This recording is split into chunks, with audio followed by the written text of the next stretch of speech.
Satnam, yogis and yoginis, hello, welcome back. We are going to continue with our journey through the Yoga Sutras.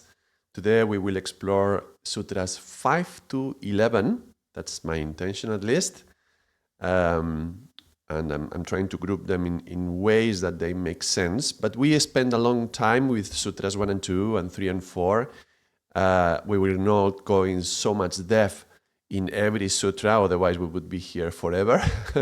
Though it would be lovely to do it. We could study it in the old way. The old way would be, I read somewhere the way that you would study in some ashrams. You would go and your guru, your teacher would be there, and you would recite the sutra, just reading it for once, twice, 3 times, 4 times, and maybe even like call and response. So the teacher would say it and you repeat it, the teacher says it and you repeat it. And you could go like this for half an hour, just saying one line, one whole line. Then you would stop and meditate, and maybe half an hour of silence. Then the teacher would do an exposition of that line for an hour, explaining different ins and outs of every root of every word and what that means, and giving examples in real life. Then you would go back to chanting and go back to meditating. It could be like a whole 3 hours of practice just on one sutra. That would be quite incredible, I think. I would love to do that someday, but YouTube algorithm would not like that. The YouTube algorithm would think like, what? 3 hours of mostly silence and repeating one word or one sentence? I'm not sure I want this kind of video. So it would not get too many ears and eyes. So we're going to do it. We're going to do it, continue the way we were doing up until now, but being a bit more brief with some of the explanations so that we can do chunks of sutras at a time. And today we're going to go from 5 to 11, which is when we're going to be exploring what kind of vrittis.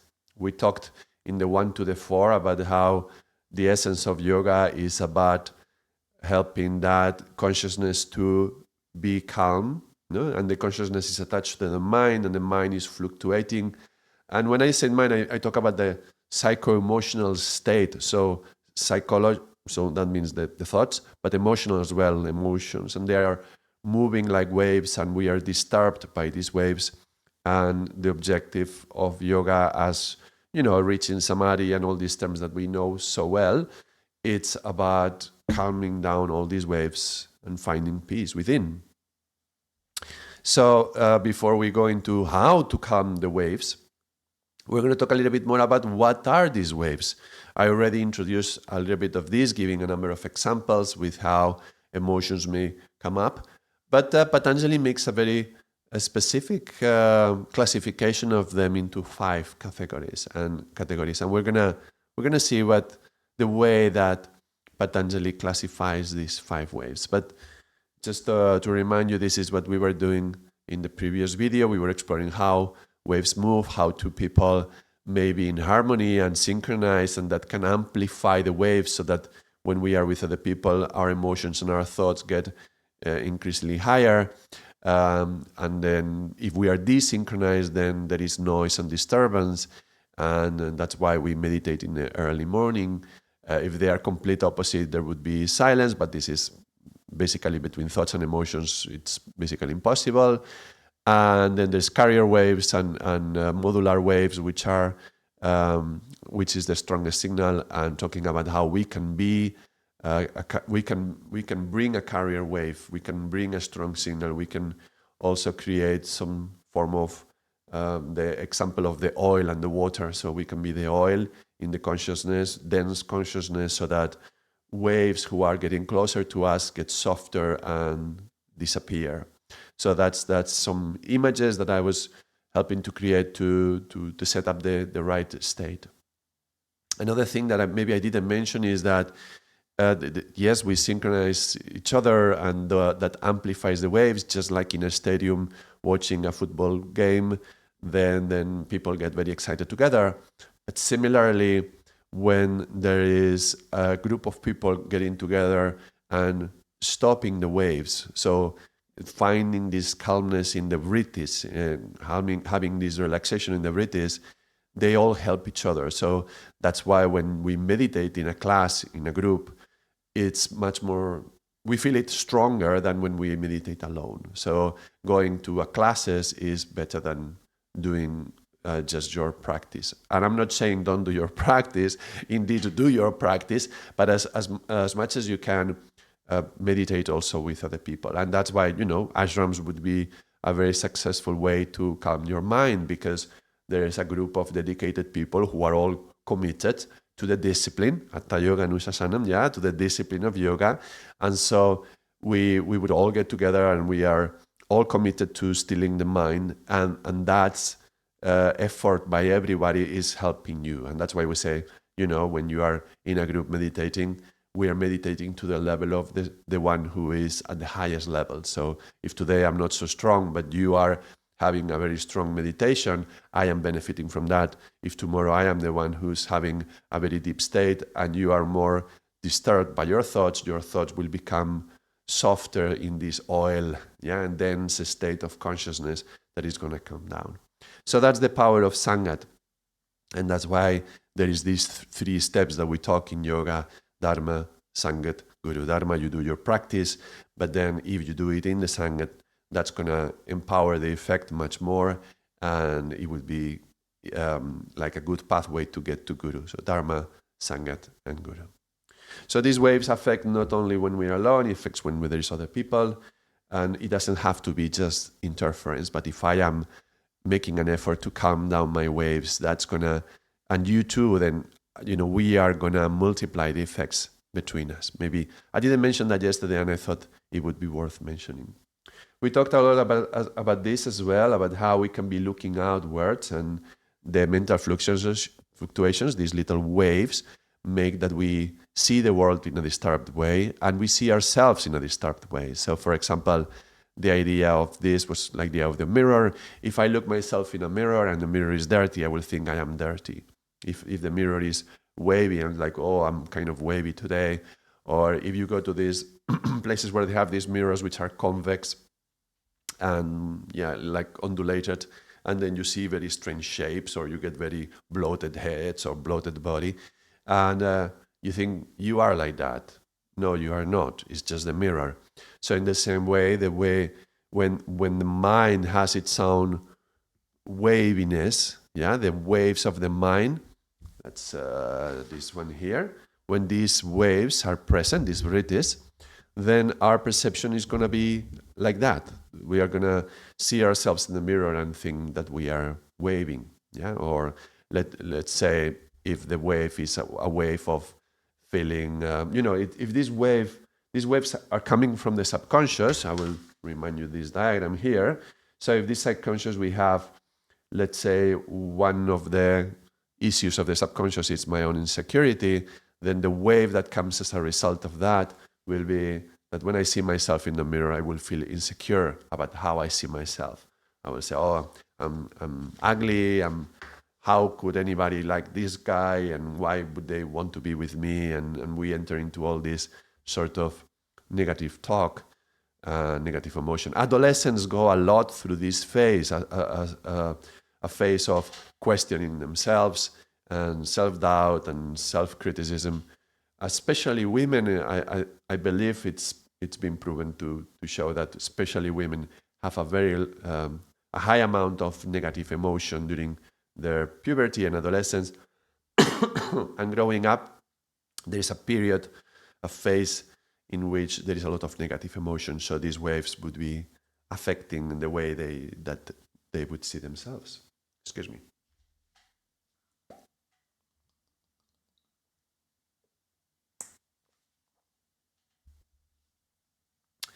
So let's see about these vrittis. Let's see what kind of waves there are, and let's identify them the way Patanjali does, and see if we can correlate them to the way we have been talking about the mind. And we have to understand that these teachings are 2,000 to 5,000 years old, right? We said that these became into writing around 2,000 years ago. But before that, it has probably been taught since maybe even 5,000 BC. There's some things that point to these teachings originating around 5,000 BC. So it is natural if there has been an evolution in an understanding of the mind, emotions, consciousness, and all these things. So it's worth mentioning that as much as we are passionate about these teachings and reading these classical texts, there is room for evolution. So let's not just take it the way it is and now say, well, any kind of modern psychological theory, it's wrong. Well, let's consider it. Let's consider everything, right? But this is like the root of the modern yogic thinking. So it's good to explore that and give space for some growth and some refinement of the concepts. Still, it's very interesting to notice this, no? That this is like a revolution in understanding ourselves. And this is like maybe 7,000 years ago. And now we have modern psychology, which is very, very recent. We have like 150 years. And we are rediscovering these things. And we're getting very excited. But this is a very old topic. So it's good to mention in both directions, in both ways. All right. So how about we go into the British? And by the way, I'm very excited about this. I don't know if you can tell, but I'm passionate about doing this. And I had been wanting to explore the Yoga Sutras with you here in YouTube for a while. It gives me a good excuse to go deeper into them. And I've read them a few times, but never really stopping myself and digesting it. Also because I never had a teacher who would really help me to do that. And I love to do it right now and get feedback. So, whatever I say, give me feedback on that, all right? If you have understood it in a different way, if you learn it in a different way, if you have a particular reflection that may seem interesting and you may contribute, please write it down. You can write it in the chat if you're online right now, and you can write it in the comments if you watch this as a pre-recorded video. Let's go to the Sutra number 1.5. We go to the Vritas. Vritaya Panchataya or Panchataya. Panch is 5. Yeah. Oops, sorry. Why I have my camera so far today. Let me get closer. Okay. Klishta, Aklishta. So the Vritis are these mental states, well, these waves that we have been talking about, we don't have to describe anymore. So these Vritis are 5 in total, yeah, and of 2 different kinds. Klishta and Aklishta. And Klishta, it is sometimes translated as imbued, obstructed, afflicted, painful, and impure, or not any of that. Not obstructed, not painful, not impure. All right. And there's a number of interpretations, and I want to explore these interpretations because that particular word is very interesting, Klishta. Let's read a few of these translations that we have here. Fluctuations are 5-fold, afflicted and non-afflicted. These are the ones that I most often concentrate, but I will read some of the others. Those gross and subtle thought patterns, Vritis, fall into 5 varieties, of which some are colored and others are uncolored. I will come back to this concept of colored. Very interesting. There are 5 kinds of mental modifications which are either painful or painless. Painful or painless. Okay. These are 5 classes, painful or painless or not painful. Let's read the sharer. There are 5 types of mental activity. They may or may not cause suffering. Okay. All right. So before we go into colored, let's talk about pain and suffering for a moment. Pain and suffering. I consider pain and suffering very different. Pain and suffering.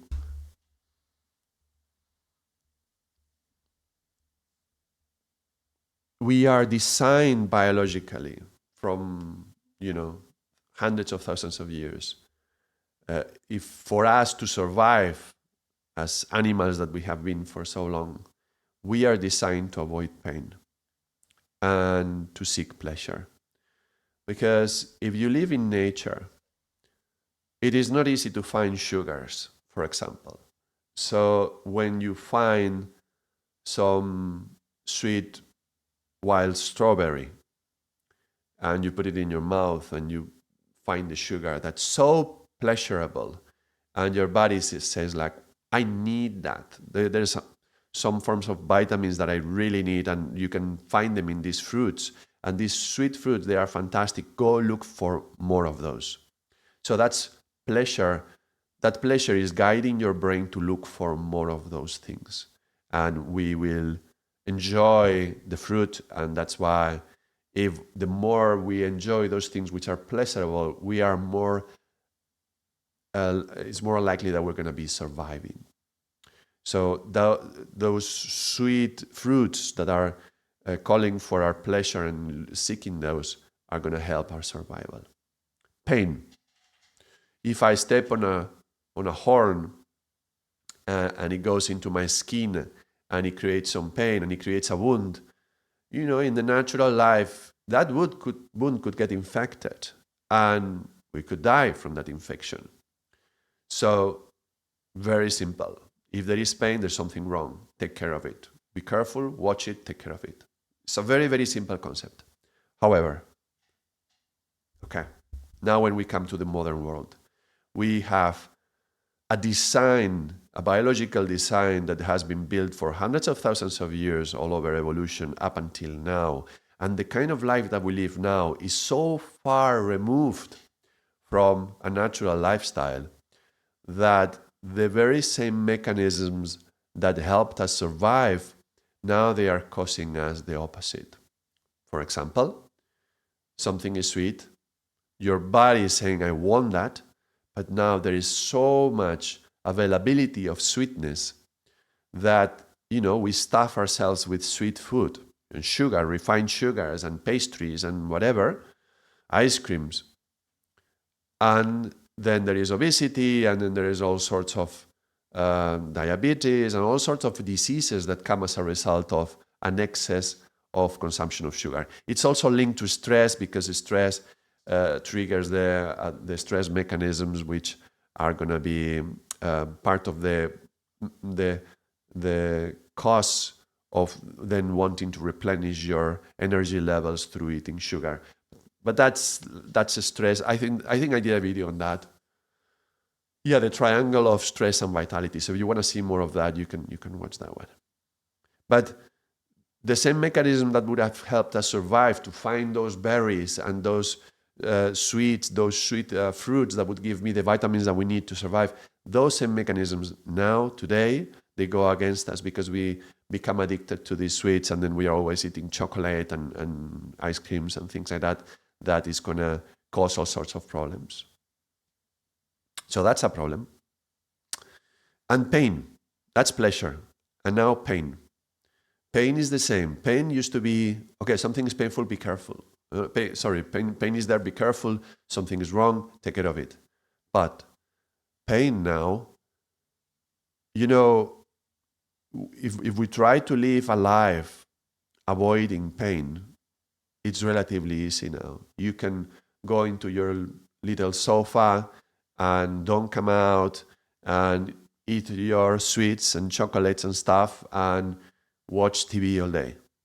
And, we have created a culture that supports that kind of behavior. And sometimes your parents will support you, and you will see that you are wasting away your life in this kind of state. Now, getting out of your sofa and going and do a workout, for example, that's painful. To have to go for a run, that's painful. It didn't used to be like this. It was absolutely natural to be running in the world, and it would be unnatural to be sitting in a sofa watching Netflix or whatever you watch. So pain, the avoidance of pain, now has made us fall into a comfort zone. And we are all about growing in yoga. Yoga is about growing, getting out of the traps that we have trapped ourselves into and getting to a new level. And there is always growing pains, right? So Hatha Yoga and Anushasanam, there is a discipline of yoga. Discipline requires commitment and effort, and that's painful. Like having to go to do some workouts. Yeah, you're doing, even if you are just lifting weights, you're gonna be painful. And painful while you do it, painful the following days.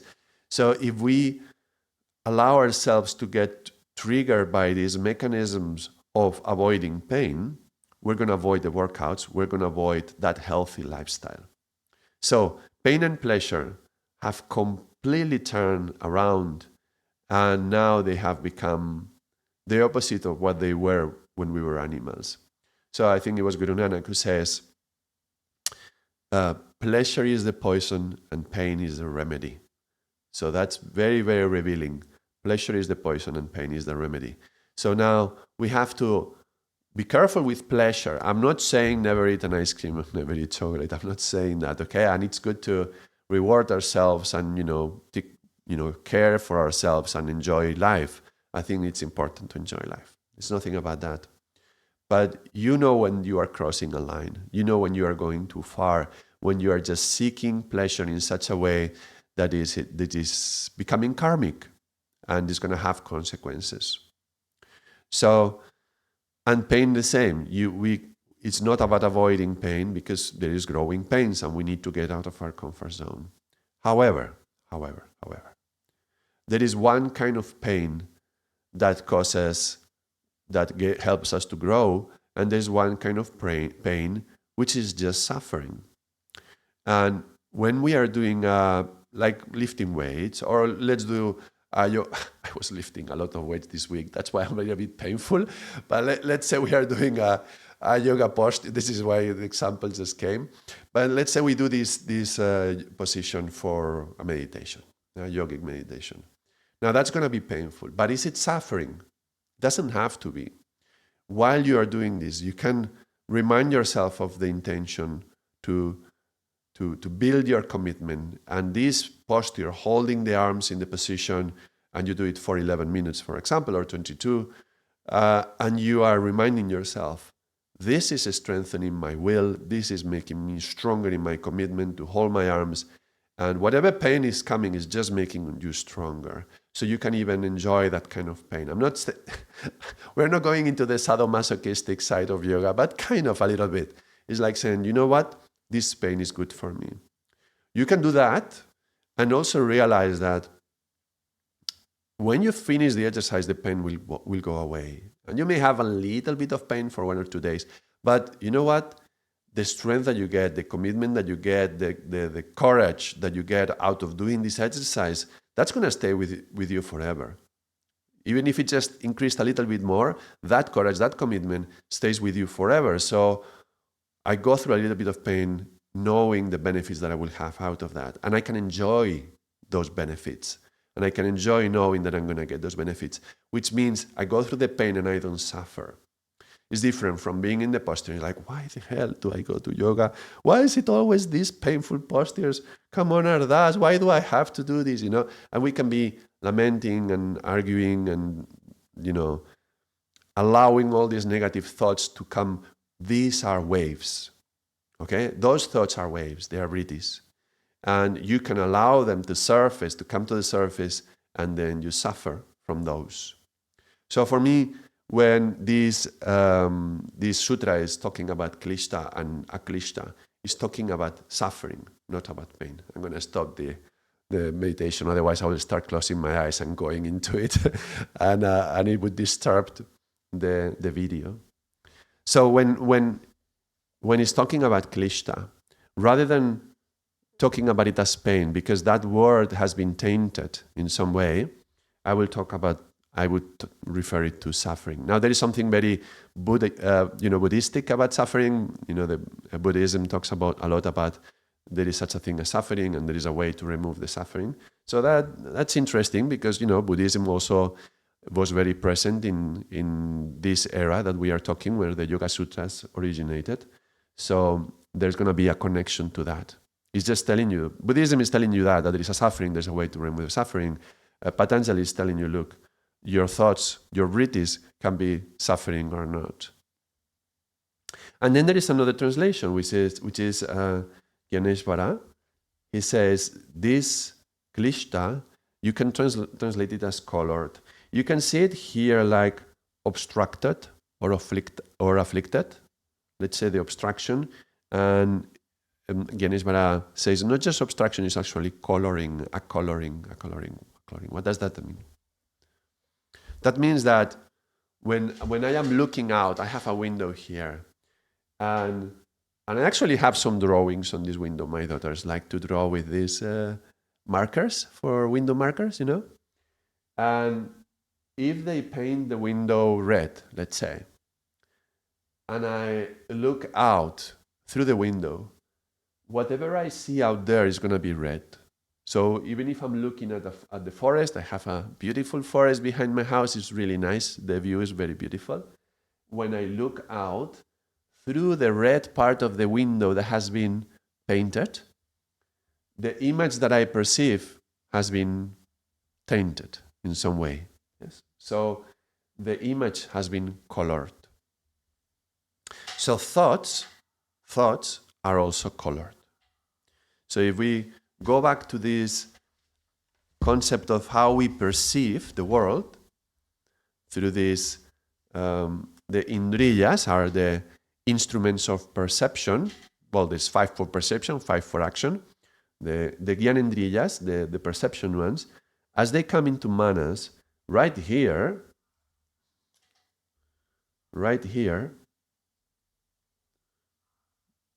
there is some coloring. Klishta. Coloring.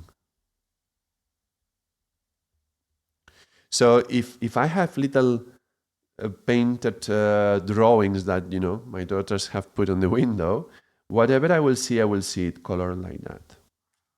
So if I am familiar with these exercises and I have learned to enjoy the benefits of doing them, it's not like you enjoy the pain, but you enjoy the benefits of doing them. Let's say I'm going to yoga class and I see that the teacher has prepared a script of what we're going to be doing. She has the kriya, and then I come close in front of the place where the teacher is standing, and I see that she has prepared a kriya which has this exercise. Okay, and I dislike these exercises. As soon as I see it, the coloring of my dislike for the exercises is going to tell me, oh no, why did I come today? We have one of those, right? But if I have learned to enjoy the benefits of doing it, seeing it is like, oh, today we're going to get strong. Okay, let's get ready, right? And that's going to change my perception of what it is. Somebody who has never had the exercise will see it and will have no reaction. So the coloring creates a certain internal reaction to what you are seeing. And this reaction is guided by the ahankar, the ego, saying, I like it or I dislike it. This is fundamental to understanding what is happening within me.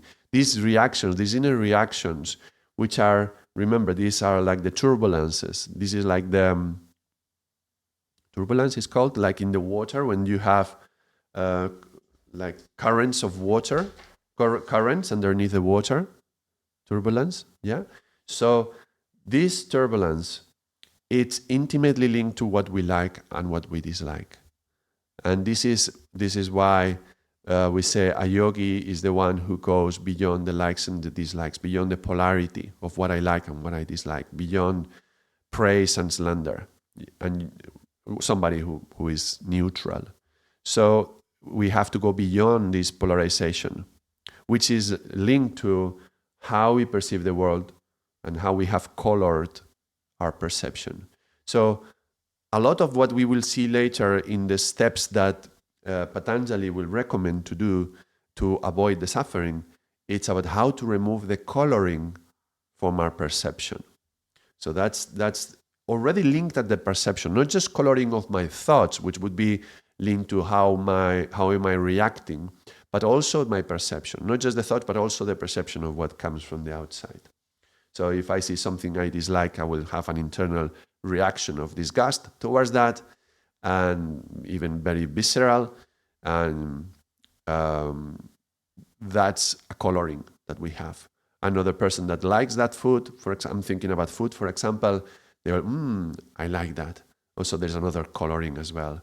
Now, yoga is about going beyond the coloring, and there's no internal reaction according to what you are perceiving through your colored perception of what is out there. Okay, I think it's clear. I don't have to repeat it again.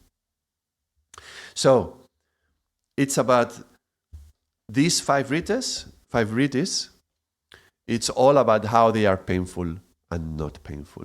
But when we say painful, not to fall into the reaction towards the word painful, so not to react, let's call it suffering or not suffering, or let's call it colored and uncolored. Good. All right. So should we look at which are these five? Let's take a look. And by the way, the moment that somebody says there is five of something, I immediately think, well, if there is five, there's got to be some connection to possibly the tattvas or possibly the five numbers, because I work with numbers, so there's got to be something related to the numerology of the number five. And we will see how this is connected today as well. But let's go to the next the next sutra. Pauri is the term for the Sikh scriptures. In here, we call them sutras. So, okay, here are the five. Pramana, Viparyaya, Vikalpa, Nidra, Svritaya.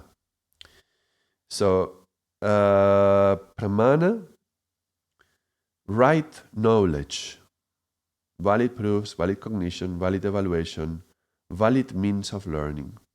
And by the way, these five, the following five sutras every sutra is gonna explain every one of these. So we don't have to in depth in here, because we will see them in depth in the following five sutras. But let's just read them first.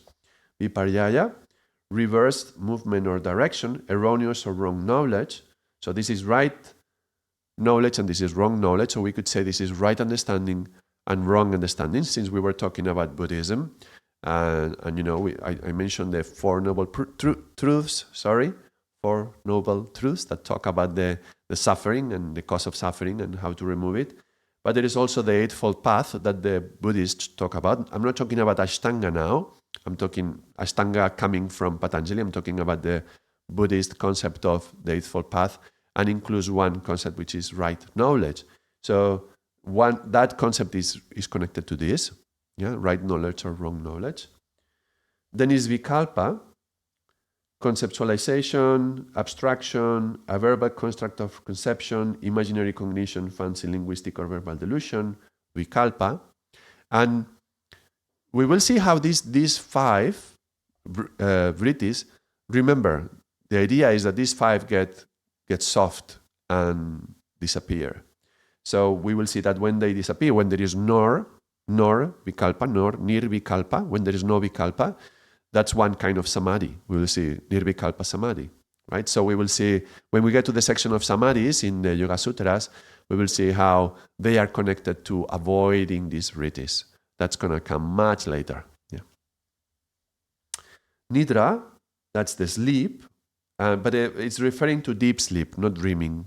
Yeah, dreaming would be more like vikalpa, because it's like some abstract concepts, imaginary cognition. In dreams, you are having imaginary cognition. So that's more like dreams. And this is more like sleep. So you see already dream and sleep. This is already giving us clues to relationship to the five elements and the five voices, but we will see. And Smritaya. I'm not sure if this is Smritayaha or Smritayaha. I guess it's Smritayaha. My Sanskrit is not great, as you can tell. Yeah, I am even very, very unfamiliar with reading the original. I need to read the transliteration. There was a time when I knew all the words, all the letters, but I haven't practiced it for a long time. This is memory. So you see, I don't remember the symbols very well. Memory, okay, memory. So these are the five. Right knowledge, wrong knowledge, fantasy, imagination, sleep, and memory. Well, isn't this telling you something? I think if you have been watching these videos, you would be already intuiting how there is something about right knowledge is sort of like being able to extract the right kind of understanding from whatever is being thought, and that would require getting to the neutral mind in some way. Not necessarily, I mean, it can already happen in the positive mind, but it's kind of pointing towards some elevated form of maybe you're able to have an intuition around what is the meaning of the what you are learning, the information that you are acquiring. Wrong knowledge that happens in this line, in the line of the fire. Here, this is the line of knowledge, 3 and 7, the positive mind. So I'm analyzing, intellectualizing, and utilizing logic, but maybe I'm not utilizing it well, as resulting in wrong understanding, or maybe I am utilizing it well, I may cause right understanding. And particularly for the right understanding, it's useful to have the level of consciousness. This is consciousness and neutral mind. This is positive mind. So we have here the right understanding and possibly the wrong understanding. Then we have vikalpa, which is the imaginary cognition, which is linked to the subconscious, and this is the realm of dreams. When we go at night, we are dreaming. This is where it's happening. It's linked to the negative mind and the subconscious. Yeah? And then nidra, that's a sleep, deep sleep.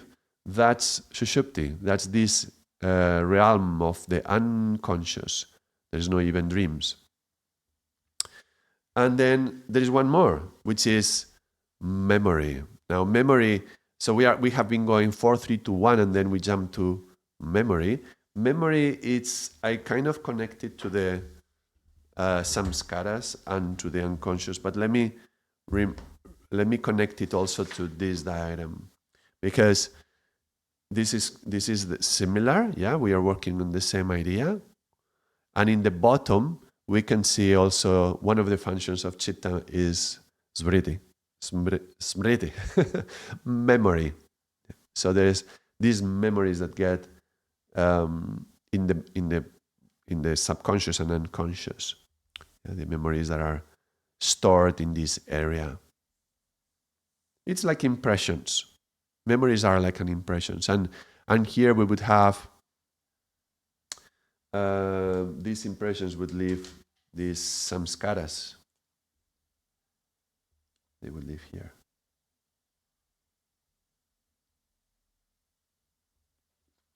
We will come back to this in a few more sutras down the line. But that's the idea. That's the fifth element of memories and impressions. This is like when you're walking down a beach, and then your step is going to leave an imprint on the sand. So that kind of memory or imprint is on the subconscious. There is an imprint of any experience that we have leaves away a fingerprint, like a print in the sand of our subconscious and unconscious. This side here. I'm using this analogy. It may be useful later on when we explore this a little bit more. So these are the 5. These are the 5. Let's read some translations, but they are right knowledge, misconception, verbal delusion, sleep, and memory. That's Satchidananda. Very similar. Let's read this one. The 5 varieties of thought patterns to witness are knowing correctly, incorrect knowing, fantasy or imagination, the object of voidness, that is deep sleep, and recollection of memory. The object of voidness, I think Ganeshwara is already bringing something that it's coming in the next sutras. But okay, let's go. Let's go to the 1.7. So these are the 5. These are the 5. We're going to go in order now. So the following are 1.7, 8, 9, 10, and 11. So let's go 1.7, talking about pramana. Pramana. Here. Pramanani. Okay. Pratyaksha, Anumana, Agamaha, Pramanani. pratyaksha, direct perception. So it's talking about the valid cognitions, valid proofs. So the different sources of right knowledge. And there is direct perception, so perceiving something that is true, and anumana, inference and logical processes, agamaha, textual, scriptural, inspired, revealed authority or testimony, or revelations. Let's read the translations. Of these 5 vritis, there are 3 ways of gaining correct knowledge. The first one, perception, inference, testimony, verbal communication from others who have knowledge. Let's remember one thing. This is right knowledge, but at the very end of the day, you want all the vritis to flatten down. So even the right knowledge has to come softer and become flat. So that's kind of might be anti-intuitive, because we might think, well, we want to escape fantasy, verbal delusion, and dream and projections and wrong knowledge. We want to get right knowledge, right understanding. And in a way, yes, we want to do that. But at the end of the day, at the very end of the path, we're going to have to even that let disappear, let soften up and become calm. So we're not going to entertain even that at the very end of the day. But this is sort of like practice. Theory without practice means nothing. It's useless. And if we want to get to, let's say we're going to be talking about different states of samadhi. Let's say you want to get to samadhi. You want to be liberated. Well, if you want to liberate it, you're going to have to practice. And you're going to have to develop an attitude of committing to your practice, and actually you will get attached to the practice. But wait a moment. You are now attached to the practice, and you're attached to the idea of getting liberated. So even the very fact of wanting to get liberated, that's already an attachment. And liberated, it's in part liberated from any attachment.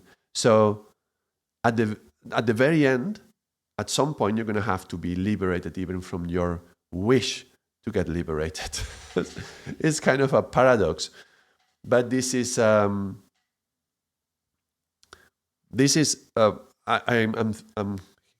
remembering a metaphor. I think it was Mas Murray, my mentor teacher, who would say that this is like a stick with fire, and you find a lot of piles of garbage. We shouldn't burn garbage, okay? That's not particularly good for the environment, but okay, let's take it like that. You see piles of garbage in your subconscious layers. And so you go with the stick with fire, and you apply the fire. This is the burning fire of right understanding. You apply the fire to this pile of garbage in the subconscious level. Yeah, in this layer of the memory. All this garbage. Yeah, this is like insecurity. This is kind of garbage. So you go there with your stick with fire, with the mind being attuned with the right knowledge, and you burn the heap of garbage. And you find another one, you burn the garbage, and you burn the other one, you burn the other one. And at the end, when you've burned all the heaps of garbage, even that stick with fire, you will have to throw it and let that stick to burn at the very end. So right knowledge is something that we will cultivate to help get rid of the wrong knowledge and fantasy and delusion and all that. But at some point, even that's going to have to go. It's kind of difficult to imagine, right? Because imagine is one of these vritis that we're going to talk about. And because we are talking and we are utilizing them, I'm giving a lot of metaphors, which is making you imagine. And how can you imagine letting go of any kind of imagination? Can you imagine that? I mean, how can we, through verbal speech, which are waves, talk about the state of no waves? It's kind of impossible. It's an impossibility. But this is the best that we have. And if we didn't do this, then we would have no way to communicate. So we are assuming that we're going to attempt the impossible. And just even trying to talk about the silence. This is like talking about silence. kind of like absurd. But then if you even talk about silence, how can you even wish to go into the silence? So we live in a paradox. This is the spiritual path, full of paradoxes. All right. So, Ramana, let me see if this book has something.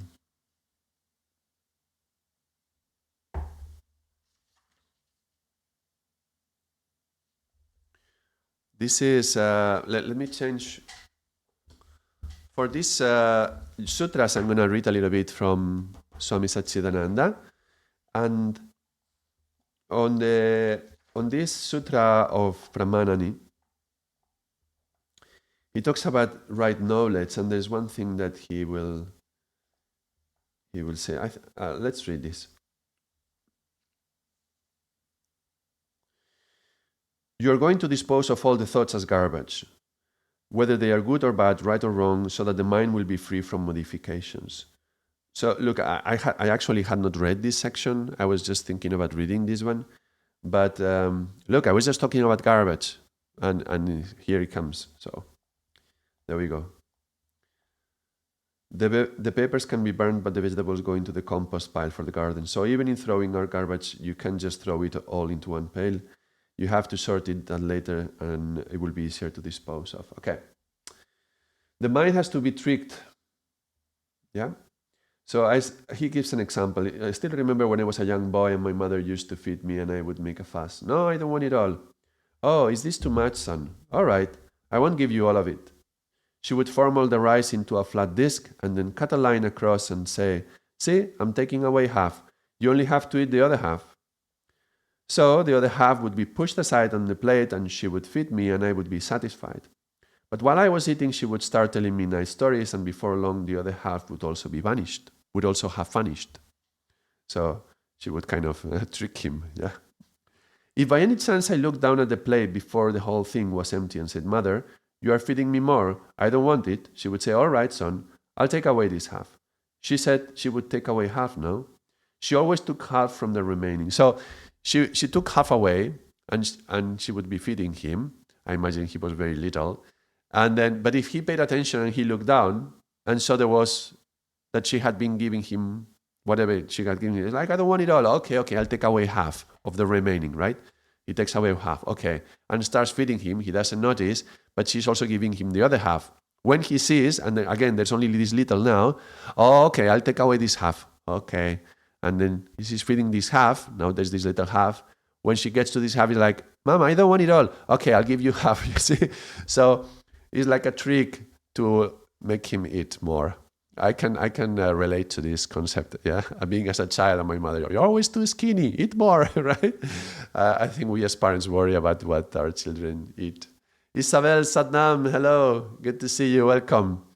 I know I'm streaming in very strange hours, and I wasn't expecting to see any of the regulars, but good to see you here. And from next week onwards, I will be streaming at the regular times. It's just this week I'm doing something special, but you're welcome here. So his mother was tricking him into doing that. So the same trick can be used in emptying the mind of thoughts. Tell the mind, all right, you have that much, I'll take the rest away. After a while say, this also seems to be unwanted, let's take this away also.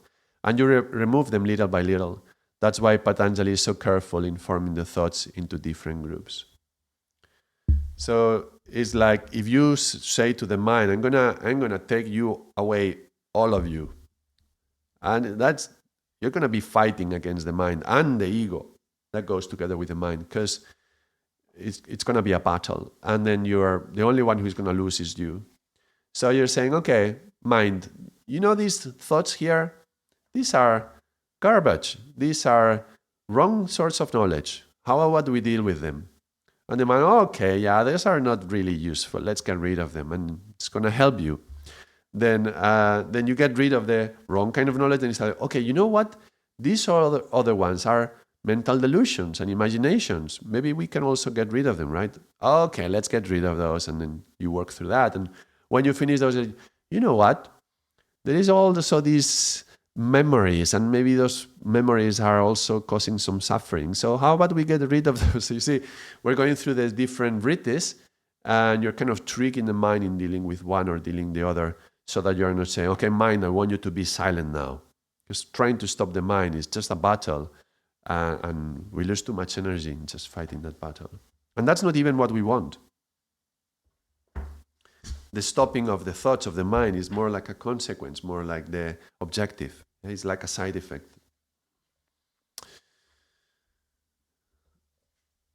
Let's go back to this. We did the 1.7.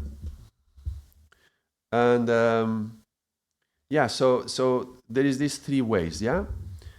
Perception, inference, or testimony. So this would be like, for example, if I see something happening, like I was giving the example the other day about, I was like, why is it so dark here? Because it was very, very sunny outside.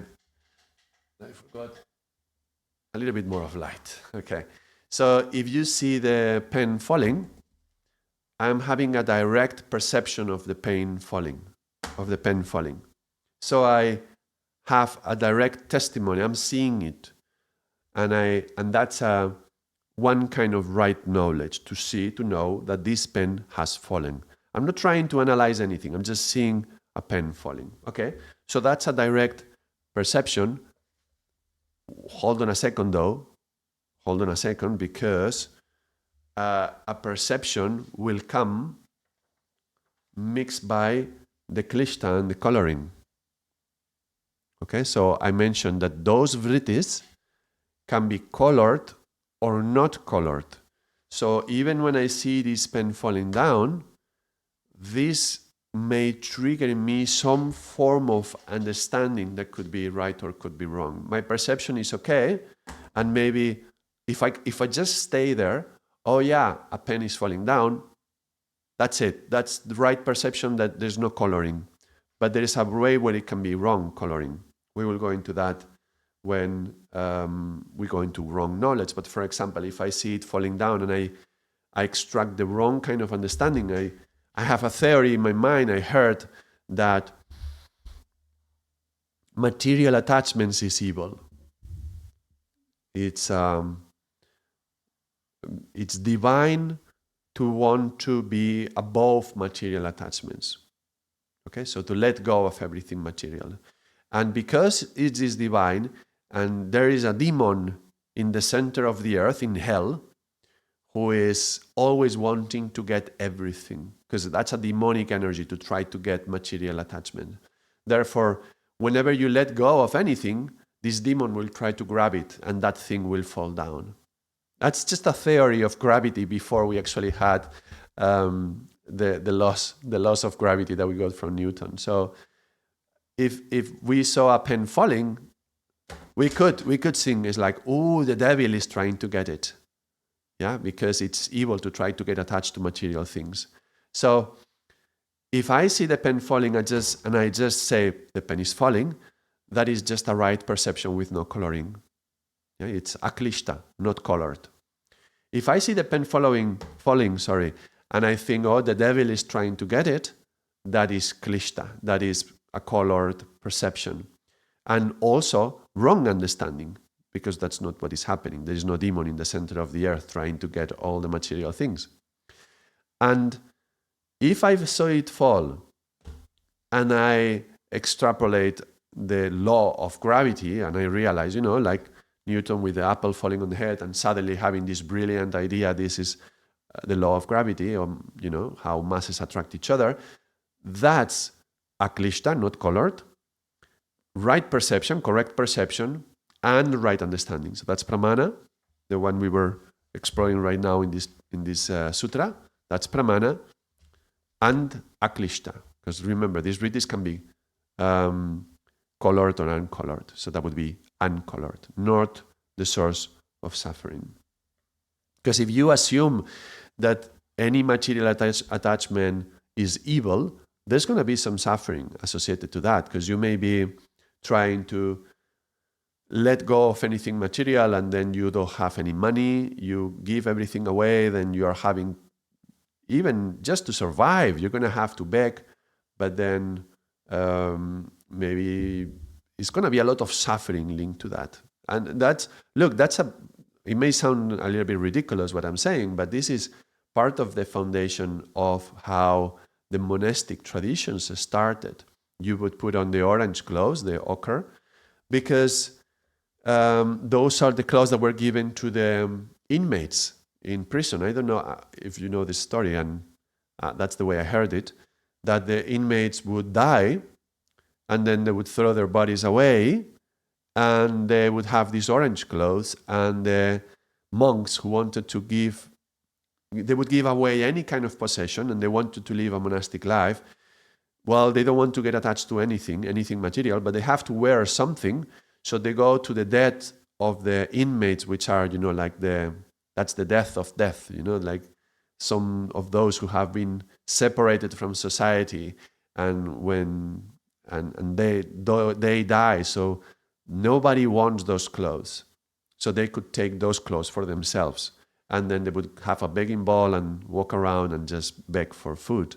So that's a very old way of relating to the concept of non-attachment.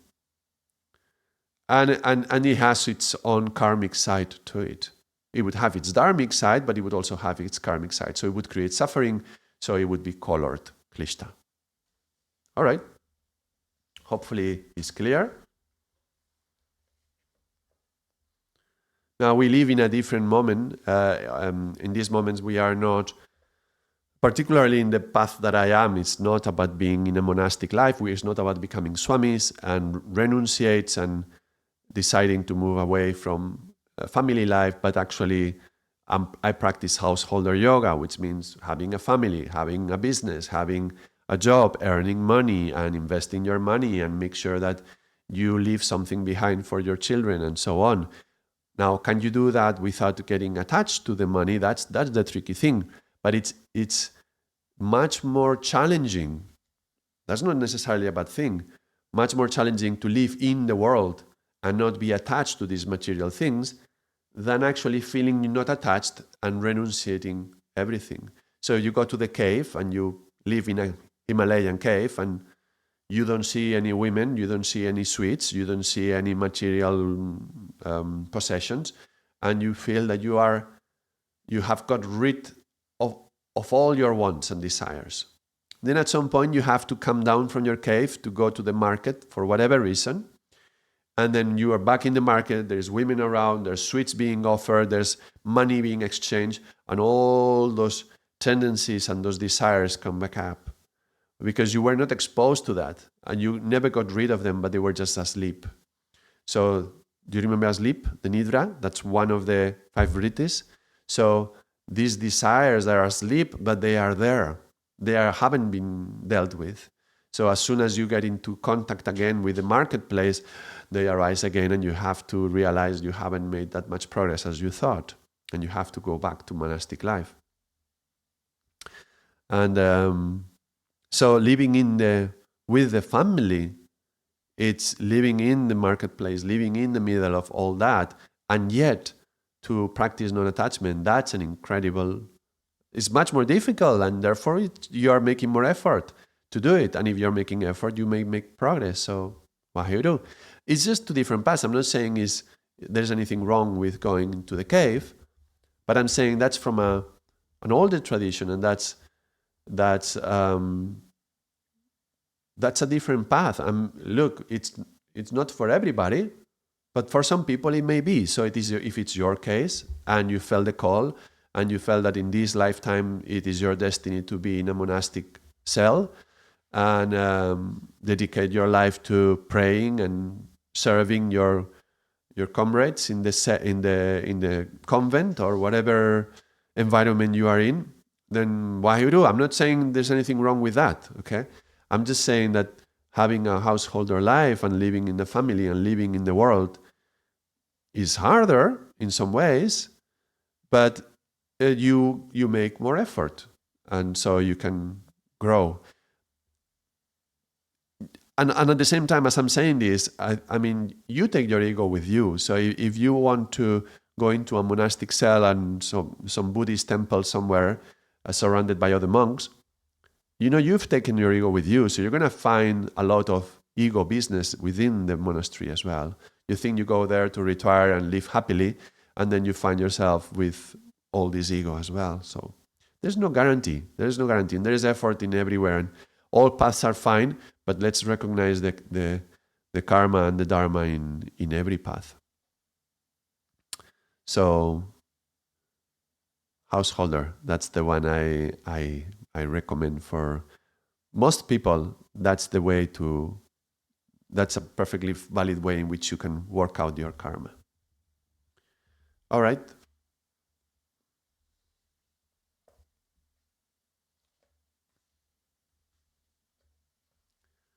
So that was pramana, and that was right knowledge, right understanding, and here comes the wrong understanding. Viparjaya, erroneous or wrong knowledge, is mithya jnanam. Mithya is erroneous, and jnanam is understanding or knowledge or perception, observation. So a mistaken or false idea. Atadarupa, not in the nature or form of the object, that is established based on foundation. Okay, so what does this mean? The incorrect knowledge or illusion, viparjaya, is false knowledge formed by perceiving a thing as being other than what it really is. So I see my pen falling, and I think there is a demon in the center of the earth. Or, the classic example of this one is when you are walking in the street or walking in the forest, whatever, and you find a rope and you think it's a snake, right? In the darkness, at night, you see a rope, you see the shape, and you think, oh, it's a snake. Well, that's a wrong understanding, a wrong perception. That's viparjaya. Misconception occurs when knowledge of something is not based on its true form. Indiscrimination is false knowledge not based on the real nature of an object. And it's linked to the real nature of the object. Yeah, it's pointed here at rupa, yeah, in the nature of the object.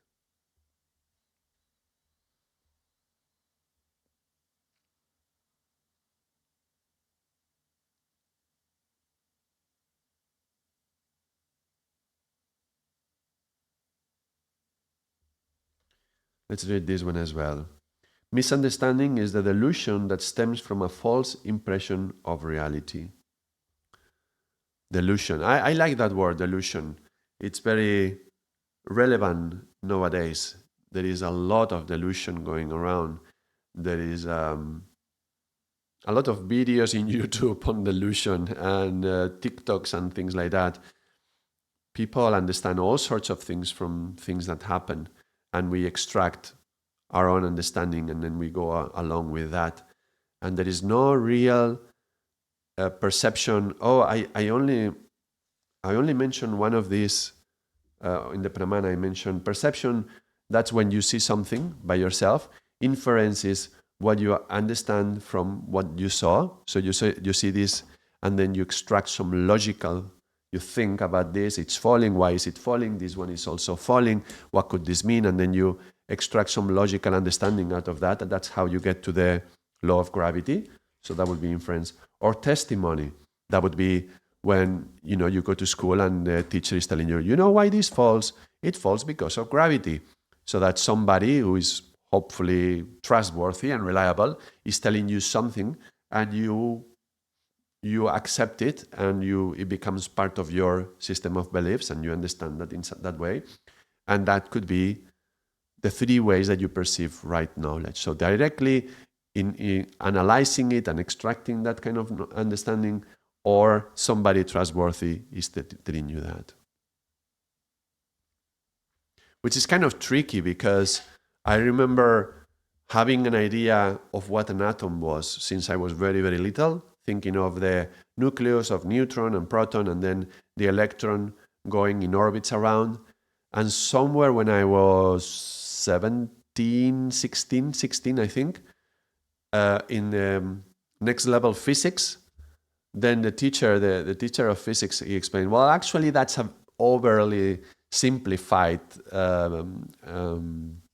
theory of how things work. If you actually look with an electron microscope, and then you explore how an atom actually works, it's so much more complex than that. It doesn't go around like in circles, like, you imagine the atom similar to the sun in the middle and the planets going around. He says, not like that. There is a range of probabilities and of where the electron can be, and then you go into quantum mechanics as well. There's all sorts of funny things happening there that is just not one electron going around like a carousel or something.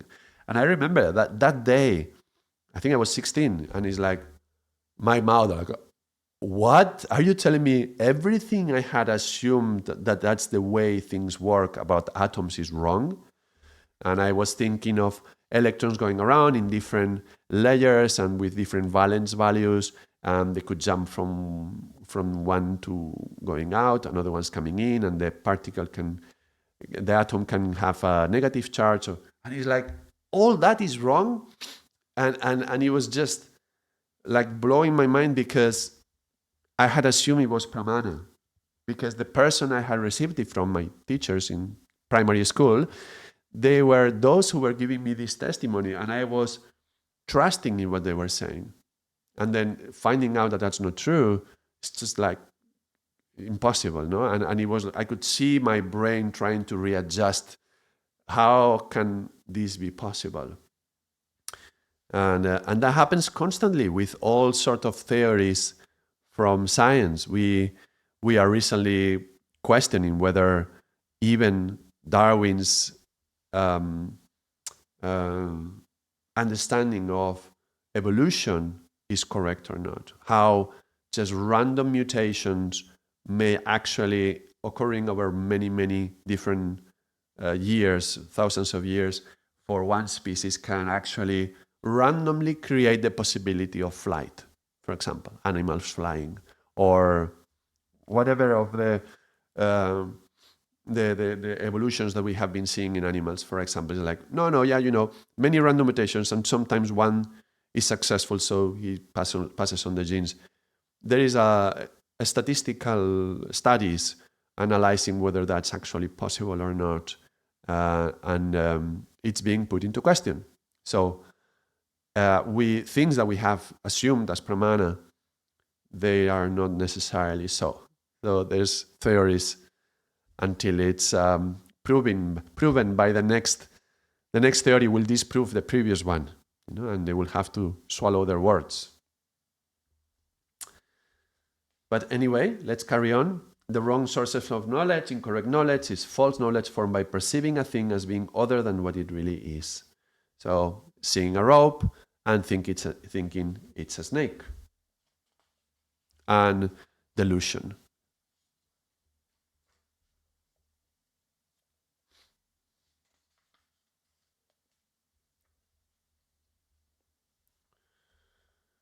Shabda Jnananupati. Okay. Shabda is word or sound, Jnana is the knowledge, and Anupati is arises or following. Yeah. Vastu Shunya. Shunya is like zero or void. Vastu is real object. And Vikalpa, we already mentioned, Vikalpa, concept or conceptualization. I don't know how to pronounce this word. Conceptualization.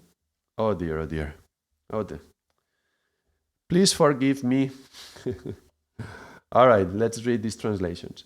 Fantasy or imagination, Vikalpa, is a thought pattern that has verbal expression and knowledge, but for which there is no such object or reality in existence.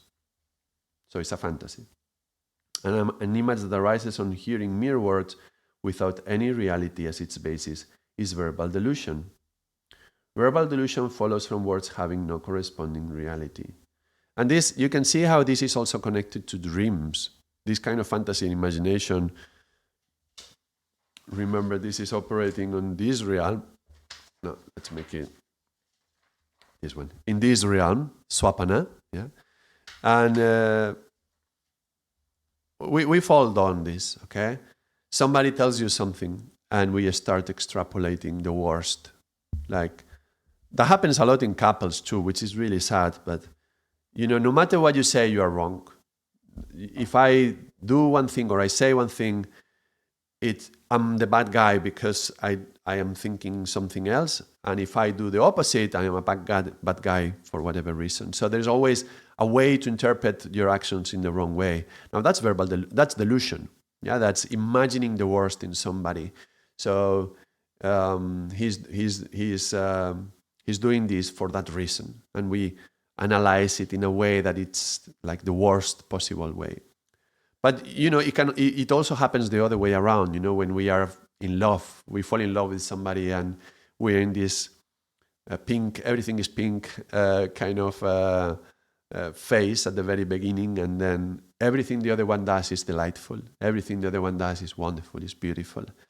The very same things that in 10 years you're going to be disgusted and reactive and, oh, why is she always like that?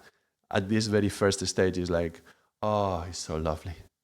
So there is this imagination out of what's happening, and that's not what's happening, but you extrapolate that, and that you create your own delusion from that. And so maybe there is a, let me check in this Satchidananda's book. There might be a different example of these delusions.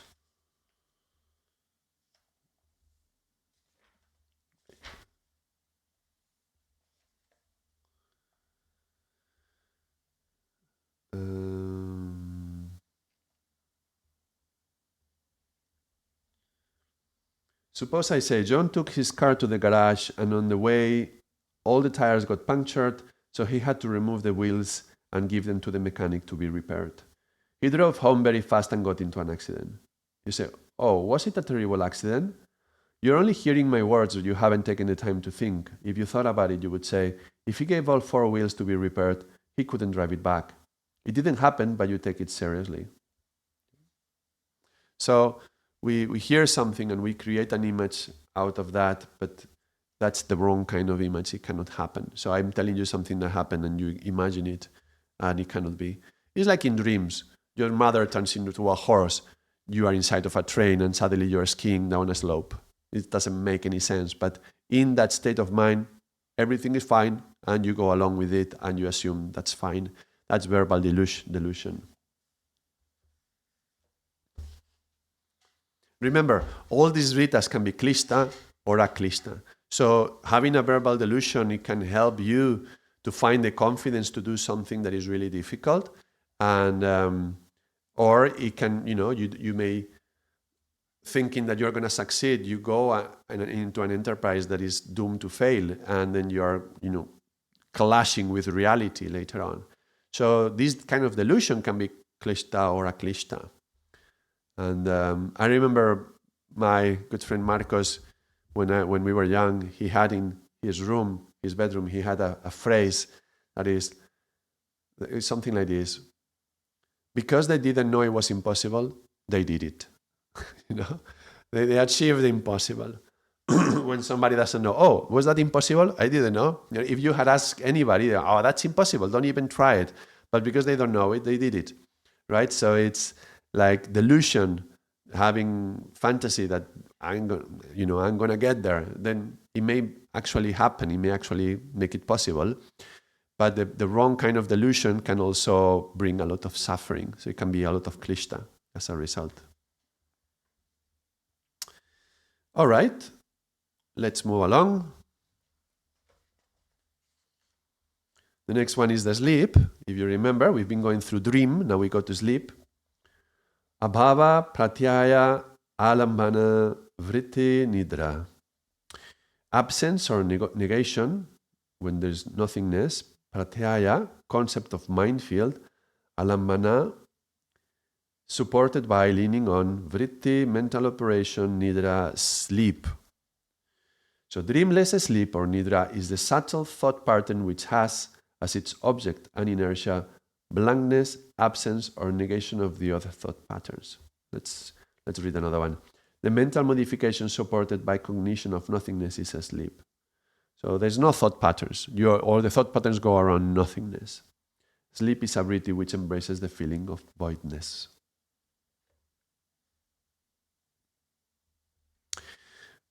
But nidra it doesn't have to be like deep sleep only. Yeah? I can see Nidra also like sleepwalking. You are in the city, you are walking, but you're blank. You're not even having a fantasy. You're just like nowhere, and you are like in that kind of state. I can imagine that could also be kind of connected to this one. But even in deep sleep, when you are in the bed and you are going to sleep and you go beyond dreams and you're in deep sleep, we continue existing. The true essence, our true essence, the one that we want to find, the one that we want to relate to, the objective of yoga, finding this self. You remember the self, the seer? But the seer is not looking at anything. When we are in deep sleep, the seer is seeing nothingness, is void of seeing. And that is a kind of vritti as well, is the sleep, when you lose your consciousness. So if you got to the most elevated enlightened stage, when the seer abides in itself, in its nature, in its true nature, in that place, there is no such thing as deep sleep without consciousness. So you remain conscious, even if the brain or even the body is sleeping, they may sleep, but you may remain conscious. Now, for the rest of the world, that doesn't happen. You go to bed, you go into dreams, and even if you had developed the capacity to do lucid dreaming, which is being awake during the stage of dreams, and you can be aware of the verbal delusion and the imagination of your mind, like your mother becoming a horse, then you are inside of a train, then you are in a mountain skiing, and you're like, wait a moment, this is delusion. I'm asleep. Yeah? Even if you can become awake during dreams, you don't become awake during deep sleep. During deep sleep, there is just no remaining, the seer is not capturing anything. But when you get to the objective of yoga, when all the vrittis come down, the seer remains there, even if you go to deep sleep.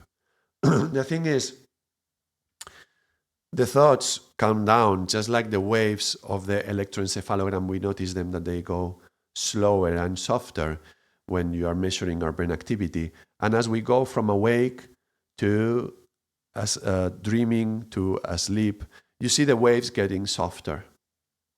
And so at least the waves, the vrittis, are softer. But they are still there. They're still vrittis. Now, it's interesting because when we meditate and we try to create this density of consciousness, like the oil, the thought waves start to loosen the weight, the strength, and they become softer. And the only other experience we are used to having when there is these softer waves is when we are sleeping. So if we are closing our eyes and we go into meditation, the moment that the brain waves start to become softer, the experience is like I'm falling asleep, which is very, very common. People close their eyes, go into meditation, and then you're falling asleep. So that's because we are so used to finding that state through falling asleep. And it's a challenge to remain meditative and conscious, even if the brain kind of falls asleep. You remain conscious, and the brain is going into these very subtle, soft waves, which means it is falling asleep. Does it make sense?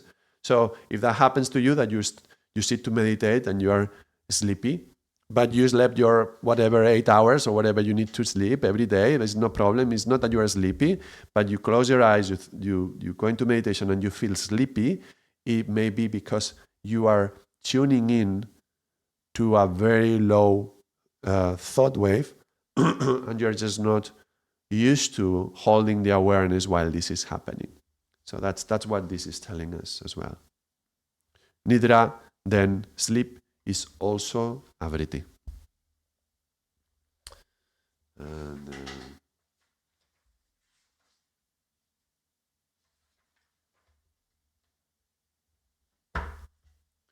let's go to the next. Anubhuta Vishaya Asampramosha Smriti. Experienced objects not being stolen, not being lost in memory. So recollection of memories, vritti, is mental modification caused by the inner reproducing of a previous impression of an object, but without adding any other characteristics from other sources. When a mental modification of an object previously experienced and not forgotten comes back to consciousness, that is memory. Memory arises when the vrittis of perceived objects do not slip away and through impression come back to consciousness. What does this mean? This is the fingerprint you were leaving in the sand. This is when, or the footprint. Yeah, as you are walking in the sand and you are leaving the footprints, then you can see the footprints there in the sand. In the same way, any experience leaves a footprint within us, in our subconscious, even to the deepest layer. Even to the deepest layer. This is the origin of samskaras, also connected to the samskaras, but not yet, but it's connected. So in this surface, there is a footprint. It has been left by the experience, and that footprint is going to remain there, depending on how attached we may get to what happened. But we had an experience, we were invested into the experience and attached to it, and it left a footprint within the subconscious and unconscious part of our brain, our mind, and then it will remain there. And later on, we may remember that footprint. Now, that memory, we know that from psychology that we are pretty susceptible in the way we remember things, in the way we record, in the way we perceive, in the way we record, and in the way we remember. In all these three stages, we are very susceptible to either external conditioning or even internal through the pattern that you are repeating in your mind. Whatever you are saying to yourself, that's going to affect, in the case of memories, we're talking about memories now, how this memory is being recorded and how this memory is being replayed. So already if the perception came colored, klishta, and already it's going to be recorded like that. So as I was saying, you are in that stage of in a couple, and they are fighting, and now you see everything wrong. What the other one is doing is everything wrong. Yeah, whatever she does is wrong. Whatever I do it wrong.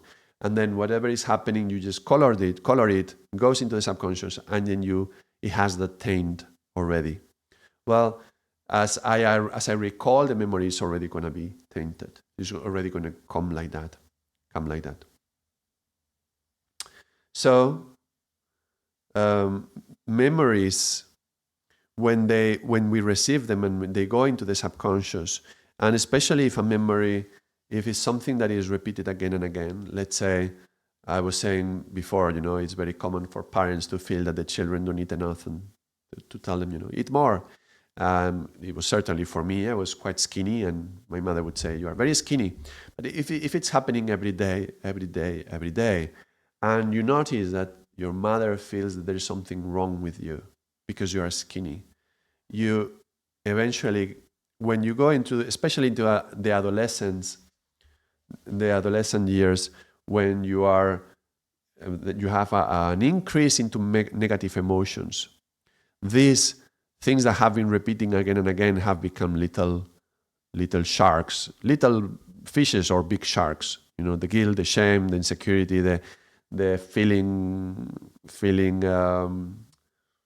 inappropriate, feeling that you will never be enough, feeling all these mental games.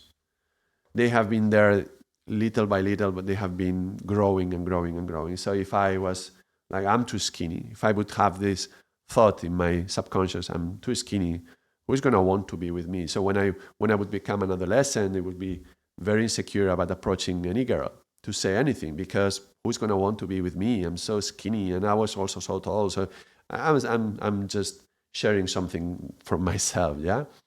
So you see the memory of the pattern that has been repeated has become already very strong, that it's become like a living being. It's like a living force that lives in the subconscious. And this memory, we're talking as Smriti, it's having such a strong influence. And look.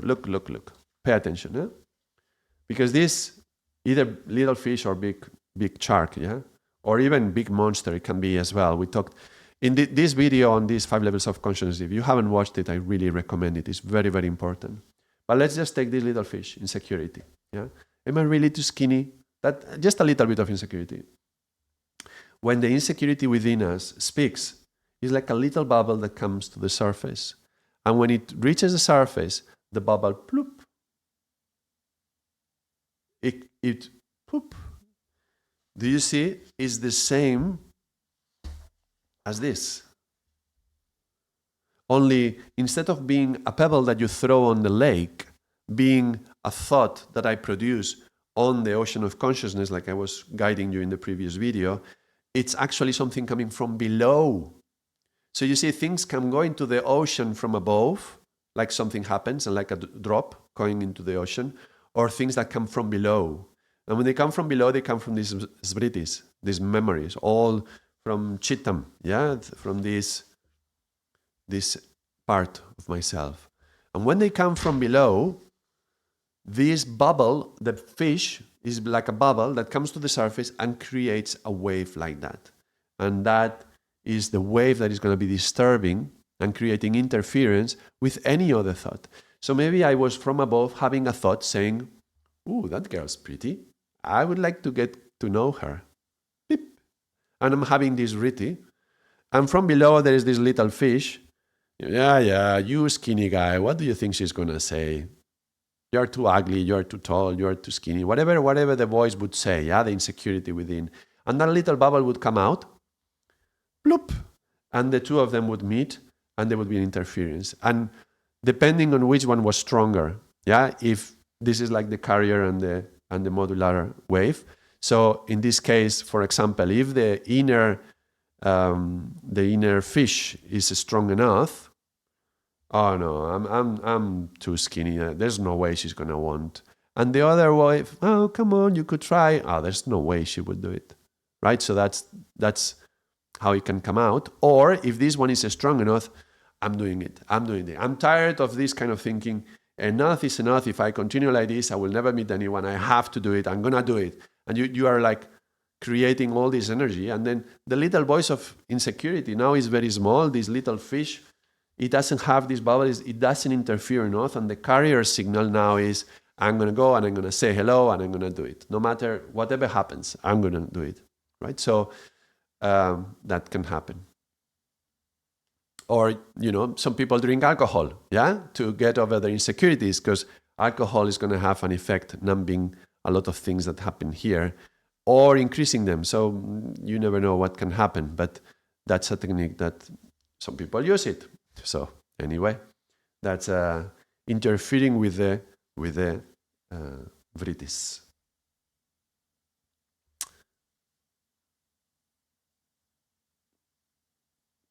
So memories, these footprints that are left in the subconscious and unconscious, they have an echo. These fishes that have been dropped here, yeah, that they have been, if you feed them enough times, little experiences, they are just floating around, they go away, or they just stay there, but they are harmless. They are aklishta, they don't cause suffering.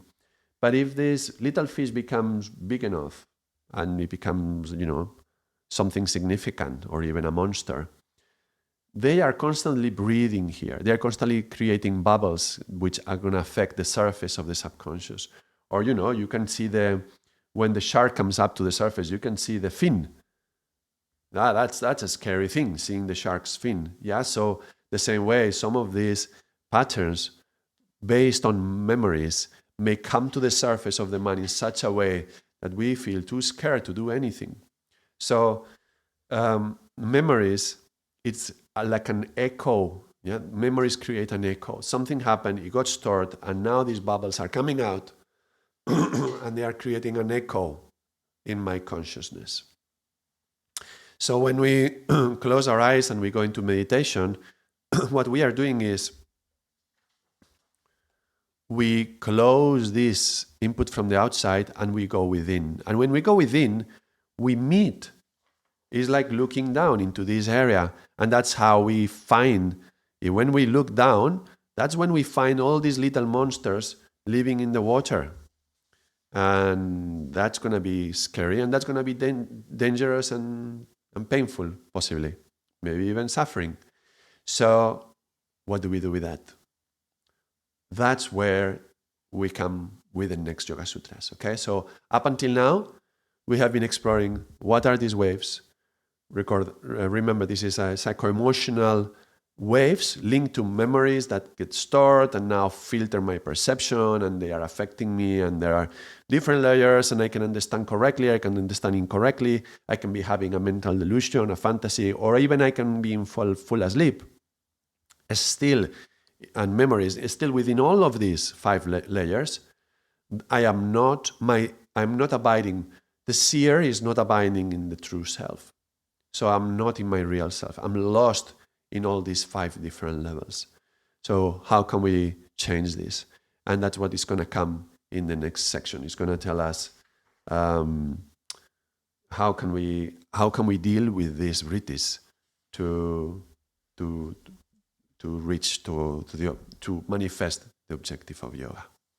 So I hope it's interesting, and I hope it's revealing in the way that this is being expressed, and trying to translate also this document from thousands of years ago to now, and making it applicable today, and giving it context and examples from present day life, so that we can understand how, remember, yogic philosophy is not something intellectual. It's not something that we are going to be in the mind floating around. It's something to put into practice in our lives. So remember the example of the plate with the food that we cut by half and remove half. You can do that. If you are being assaulted by all sorts of insecurities and shame and guilt and all sorts of mind games, don't try to eat the whole plate at once. Don't try to deal with all the mind games at once. We have a very good video on mind games as well here in the channel. You can watch it. Take one and deal with it, and dedicate 40 days, 120 days, 90, 120, 1,000 days, and say, I'm going to deal with this one. For example, feeling that you are not good enough. Just take that one. I'm not good enough. I'm going to deal with this one. And anytime in my life I stop myself from doing anything, from feeling that I'm not good enough, I'm going to go there and I'm going to deal with that thought, I'm not good enough, and I'm going to stop it. And stopping that, see if I have to do it or not. Because it's not just about doing things just because we want to stop the thought, but we want to evaluate whether there is something to be done or not. But every time I feel I'm not good enough, I'm going to cut it. Or every time I feel I am complaining, I'm going to cut it. Every time I feel I am explaining myself or like justifying myself, I'm going to cut it, right? So you take a little piece of the plate, don't eat the whole rice, the whole plate of rice at once, choose a little bit and deal with that bit.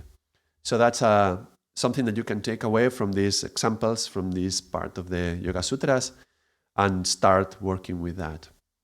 And practice cultivating that level of consciousness that when you are going into that state of meditation, even if something feels like falling asleep, let the mind fall asleep, but you remain awake. It's just very, very, very strange, but you have to keep the awareness as you can. Sometimes that's why we chant mantras, that's why we have mudras, that's why we have movements, or we do things to help us stay awake while the mind is so tired of repeating the same mantra all over and over and over and again, and the mind just goes to sleep and we remain awake. So just start experimenting with these things, knowing what you are doing with the vrittis. And when you have a vritti, like I said, eat only part of the plate, not the whole plate. But even when a vritti comes, just check, is it klishta or aklishta? Is it colored or uncolored? Can I deal with it in an uncolored way? At least not to put any coloring. Knowing that, there's also good karma and bad karma, not just bad karma, right? There's also good coloring. But can we be neutral? Can we perceive the reality as it is, not colored? Yeah, even if we see everything like pink, because we are falling in love, So let's perceive reality for what it is, and find that neutrality. All right. Hopefully those are little clues to start applying these concepts. But we will continue on the next section of the Yoga Sutras, where Patanjali is going to tell us how to deal with these vrittis. Until next time, for me will be tomorrow. If you want to catch me and this is the 5th of September, tomorrow 6th, I'm going to do another video. I'm not sure what hour, sorry, but this week is a little bit hectic. I stream when I can, but I want to do the whole week this stream, so I will continue. And then again, next week, I will go into the regular schedule. Thank you everyone for watching. Thank you everyone who supports the channel and who subscribes. Thank you especially for the members like Isabel. Thank you very much for your membership. I appreciate that you contribute to make this possible. And until tomorrow or next video for you, Sadam.